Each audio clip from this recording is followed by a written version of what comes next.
Swayam Prabha. Digital India. Educated India.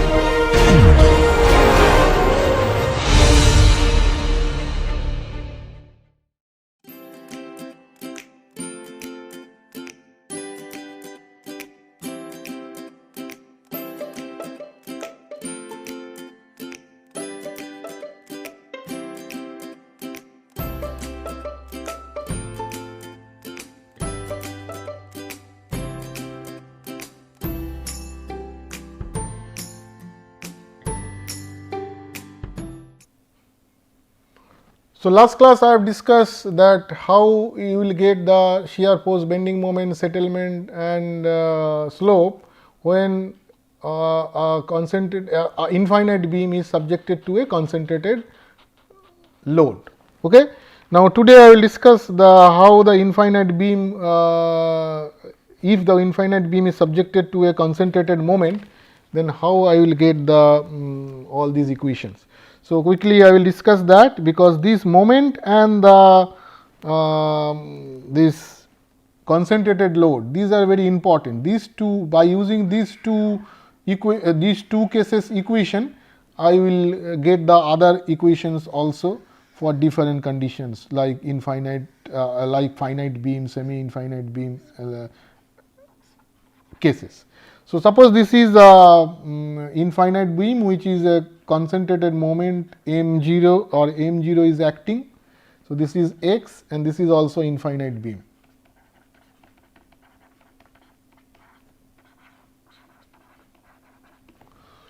Okay. So, now this case can be drawn or can be represented in this form also, because this is a concentrated force P and this is a concentrated force P whose distance is A. So, I can write, say suppose this is your O point, I can write that if A tends to 0, then P A tends to m0. Okay. So, that means I am writing in this, or I am representing this moment into this form. So, now what will be the deformation due to this condition? So, deformation W will be, because this is, suppose now it is an infinite beam. So, I am considering this, where this this lower direction force is acting, then that is equal to or I can write that this distance of this point at any point is say this is the P point, and the distance from this P point to another P concentrated load point is A, but one case it is acting downward direction, another case it is acting upward direction. Okay. So, now suppose we have a point whose distance from this downward load acting force is x, and I want to determine the deflection at this point. So, deflection at this point, this point is say A. So, deflection at A point will be what? So, deflection equation, you know, the deflection equation for a concentrated load is P W P lambda by 2k into A lambda x. Okay, that is the equation. So, here one point is P lambda by 2k and this is A lambda x, and upward acting concentrated load is considered as positive. Downward acting concentrated load is considered as positive. So, this is positive and upward acting is considered as negative. So, moment I have given, what is the sign convention, that in the moment the clockwise moment in left side is positive, whereas the anti-clockwise moment in your right side is considered positive, okay, and the upward acting concentrated force is negative and downward acting concentrated force is positive. Okay. And remember that all the equation that will be derived in this way, it is for valid for clockwise movement. So, this is for clockwise movement. So, this is for clockwise movement, and then so that means here it is upward acting. So, it will be minus. So, p lambda by 2k. Now, this will be a lambda x plus a, because that is the distance of x plus a. So, I can write this equation as minus p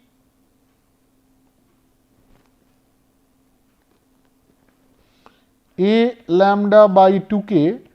So, if I take basically p lambda by 2k, then this will be minus, I have taken a lambda x plus a minus a lambda x, and I have taken a.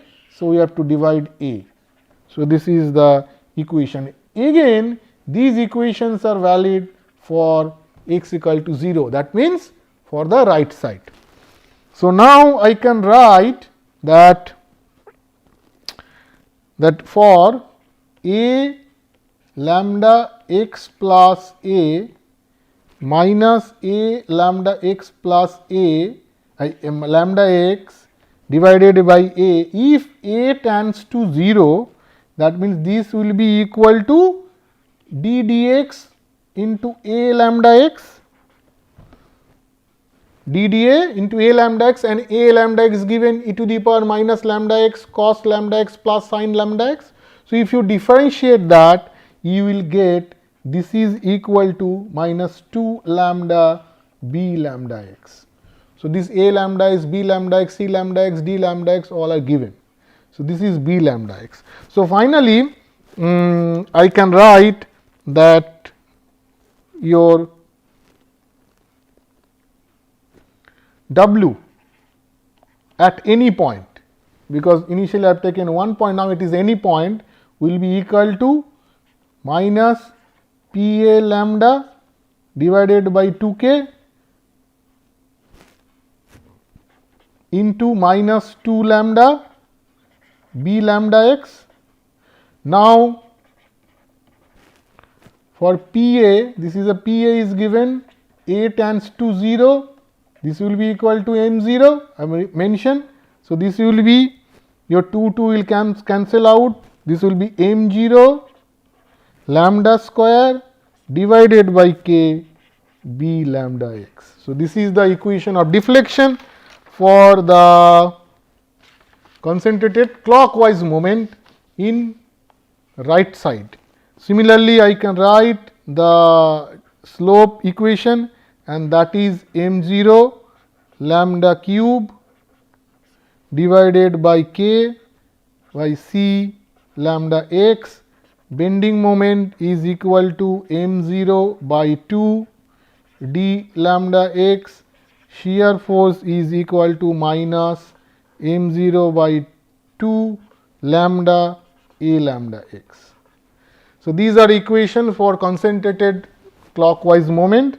So, you can get these equations as I have discussed in concentrated load case. Thus, if you do dw dx, you will get the slope, then the d square w dx square moment, then dm by dx is for the shear force, like this. Now, again, if it is all these equations are valid for x equal to greater than 0. Now, in this case, that your w x greater than 0 will be equal to minus w x less than 0. That means, if it is in other side, now previous case concentrated load case, the w and bending moment, slope at bending moment, there was no change. But now there will be opposite sign in case of deflection and the bending moment. because in previously in deflection and bending moment there was no change. Now in deflection and bending moment there will be opposite sign, but for the slope and the shear force they will remain same.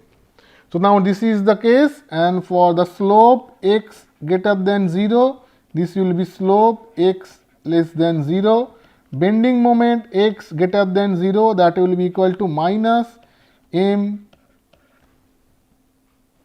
less than 0, and shear force x greater than 0 will be equal to shear force x less than 0. So now these are very important. So that's why I have discussed the bending moment and concentrated force. So concentrated force upward direction and bending moment in clockwise direction. Now if it is opposite, suppose concentrated force is acting in concentrated force in downward direction I have given, and the bending moment is given for clockwise moment. Now if it is in opposite, concentrated moment load is acting in upward direction and the bending moment is acting in anti-clockwise direction, okay, then all the equation you have to put minus sign.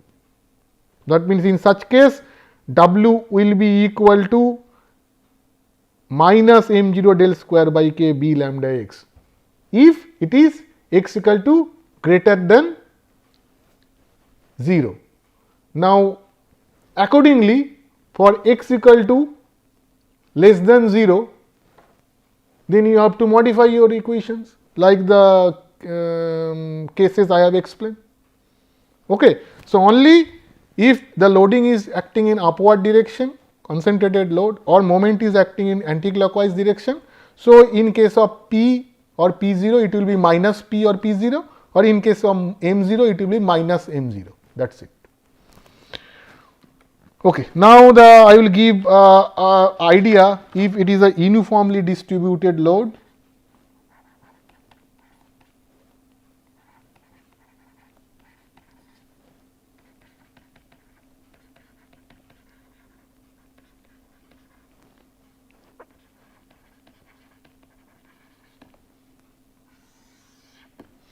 Okay, so uniformly distributed load case also you can calculate.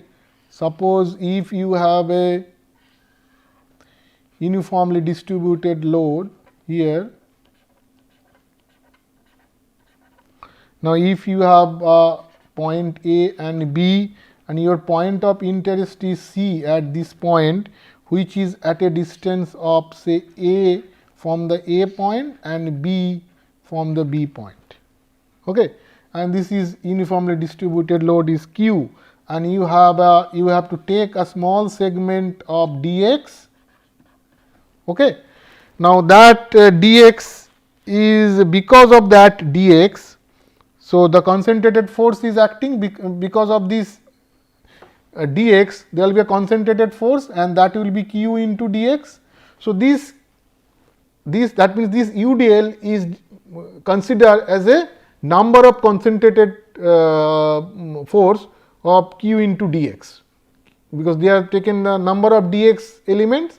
So that means number of Q into dx is acting over there. So all the n number of concentrated load is acting over this UDL. Now you know that for the concentrated load for this small segment I will get the del W, this delta in W, the small deflection, and that will be equal to P lambda by 2k, and here lambda by 2k into A lambda x at any point due to this small concentrated load Q into dx. This is the equation. Now this P we have to replace by Q into dx, Q into dx. Okay. So now if I want to get the similarly the deflection at C point, if I want to get the deflection at C point, W at C point, then what I have to do the integration. So there is the two region, one from 0 to B, another from 0 to A, and as I mentioned for deflection, whether it is the left side or the right side does not matter, all will be we have to add them, and so there is a number of n number of concentrated load. So, due to this n number of concentrated load, I will get the deflection at C point. So, in such case all the contribution you have to add. If there is n number of concentrated loads, so you have to add all the settlement due to this all the particular concentrated load. For example, in C, in the C point there will be a settlement due to n number of concentrated load, because there is say concentrated load 1, 2, 3. So, 1 due to 1 there will be a settlement at C, due to 2 there will be a settlement of C, due to n there will be a settlement of C. So, we have to add those settlement, then I will get the settlement at C point. So, that means we have to integrate that. So, this is the P lambda, or this is the P is replaced by Q dx. So, this is the Q by 2k, then integration 0 to A, and then A lambda x dx, then plus integration 0 to B A lambda x dx. So, this A lambda x you know that Q lambda by 2k, this will be 0 to A. Now, A lambda x is e to the power minus lambda x cos lambda x plus sin lambda x. So, that is dx plus 0 to B. Now, this is whole third bracket 0 to B e to the power minus lambda x cos lambda x plus sin lambda x, this is dx, then whole third bracket. So, after doing this, finally, I will get the equation for the deflection at point C, or deflection at point C. So, that deflection at point C will be Q by 2k 2 minus d lambda A minus d lambda B, where A and B are the distance from that point C to the edge of the loading. Okay. Similarly, I will get the theta also. The theta also similar way I can calculate. So, I am giving the final expression, that is Q lambda by 2k A lambda A minus A lambda B, and the bending moment at C, Q at C, slope at C, that is Q by 4 lambda square B lambda x plus B lambda A plus B lambda B, and the shear force at C is equal to Q by 4 lambda C lambda A minus C lambda B. So, these are the equations for the UDL. Okay. Now, there is maybe this C point will be the outside of or the left side of the loading, C point can be right side of the loading. So, in such case you have to take the integration accordingly, and when you do this integration, put this value, remember that for deflection the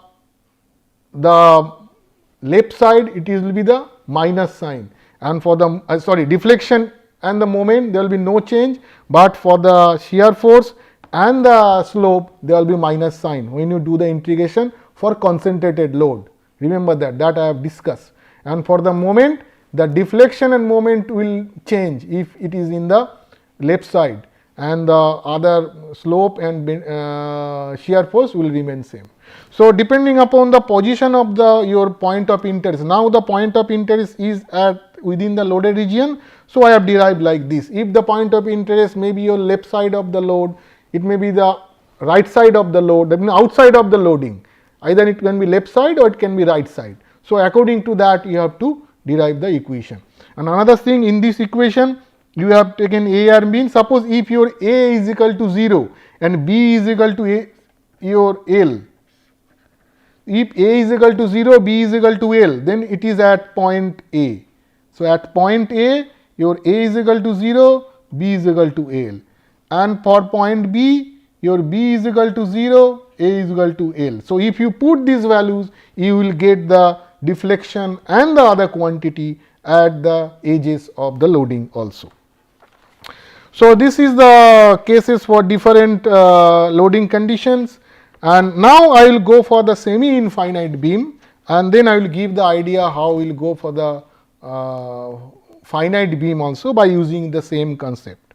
So, now this is the semi infinite beam.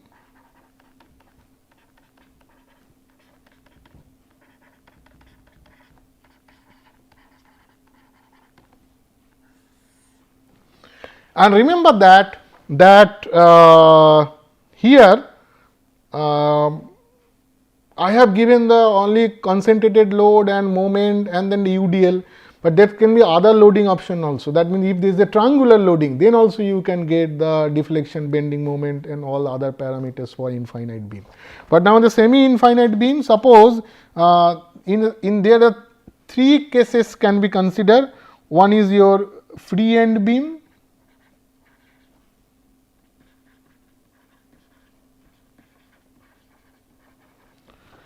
then the next can be your hinged end beam,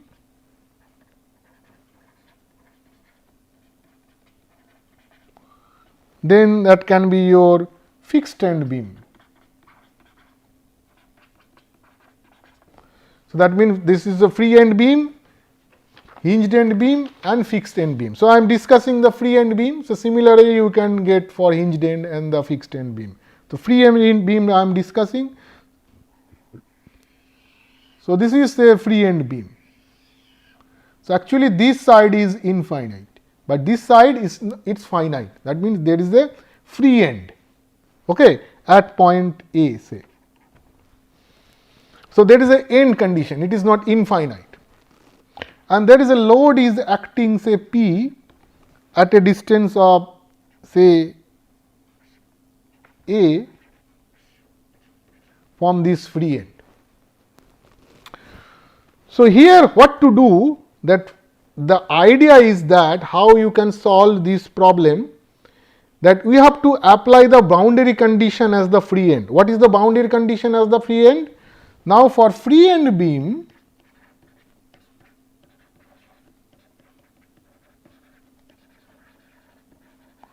your bending moment will be 0, bending moment at A will be 0 and bending shear force at A will also be 0, okay, because this is the boundary condition for this free end beam, because there is one end is free. So, this is the boundary condition that M A is equal to 0, Q A is equal to 0. Now, what we will consider now, that we will now consider this beam is an infinite beam. Okay.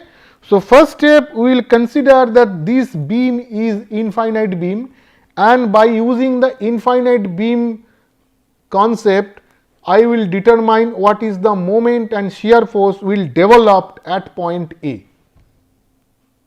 Okay. So, now if I consider, if we consider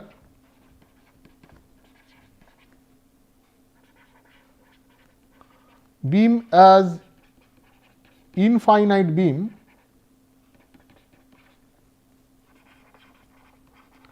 then the moment at point A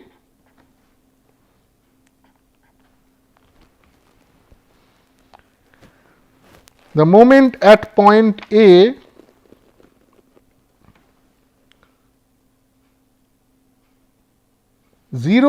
due to this point load will be equal to P 4 lambda C lambda x, because this is the moment at point A due to this point load, and the shear force at point A due to this point load, that will be minus, because actual condition is minus P 0 divided by 2 d lambda x. But remember that now your point of interest is A, and which is left side to the load. So, bending moment there will be no change, but the shear force this will be positive, because this is negative negative, this will be positive. So, that means you will now you will calculate this bending moment and the shear force at point A. So, now because of this, as we have considered this beam is now infinite, and because of this point load there will be a bending moment and shear force at point A, but actually this is not an infinite beam, it is a semi infinite beam. So, we have to apply a counter moment and shear force, so that the net bending moment and shear force at point A will be 0, because that is the boundary condition. So, that means we have to, because of this P, as we consider this is an infinite beam, there will be a moment and the shear force, but actually at that point the moment and shear force will be 0, because as per the boundary condition. So, that means we have to provide a counter force and the moment such that the net moment at this point will be 0, and the shear force, net shear force at this point will be 0. So, then it will be a semi infinite beam with free end, and free end boundary condition will also be satisfied. So, that means we have to apply a force P 0 and a moment m 0 such that the net force and the shear force and the moment will be 0 for this particular case. So, this P 0 and m 0, these are called end conditioning moment.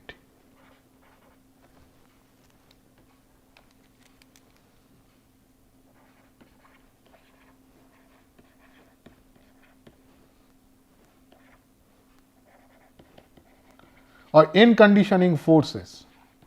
So, one is moment and the shear force or the force, one is moment and this concentrated force, but these are called end conditioning forces. So, these P 0, m 0 I will call end conditioning forces, because one is moment, but another is concentrated load. So, now finally, if I write that at this point bending moment should be 0. So, finally, I can write that m A, that is the moment due to point P, and the moment, because we have now applied a concentrated load P 0 and a moment m 0. So, due to this concentrated load P 0 there will be a moment at this point, and due to this concentrated moment there will be a moment at this point. So, so that means there will be 3 moments. What are the 3 moments? Now, we have to make this bending moment and net bending moment and shear force 0, we have applied a concentrated force P 0 and we had applied a concentrated moment m 0.